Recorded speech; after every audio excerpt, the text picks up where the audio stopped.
ఈ జన్మలో ఒక సాధకుడు యోగ మార్గంలో ఉంటూ మూలాధార చక్రం నుండి విశుద్ధ చక్రం వరకు చక్రవేదన చేసుకుంటూ వచ్చారని అనుకుంటే అతను మరణించారనుకోండి. అతను మరణించిన పక్షాన అతను మళ్ళీ మరు జన్మలో ఆ చక్ర వేదన అనేది మొదటి నుంచి మొదలవుతుందా గురుదేవా, లేకపోతే విశుద్ధ చక్రం నుంచి మొదలవుతుంది అంటారా?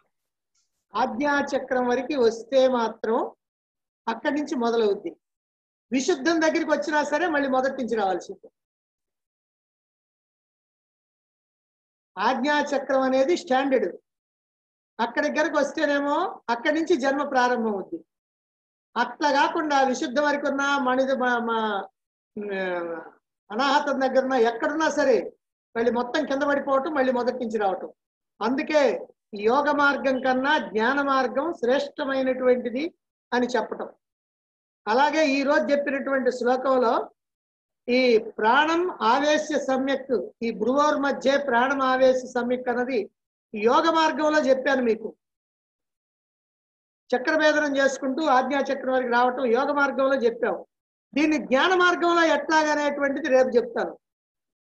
ఎందుకు యోగ మార్గం కంటే జ్ఞాన మార్గం తేలిక అంటే, బుద్ధి కుశలత ఉంటేనేమో జ్ఞాన మార్గం తేలిక, బుద్ధి సరిగ్గా పనిచేయకపోతే యోగ మార్గం.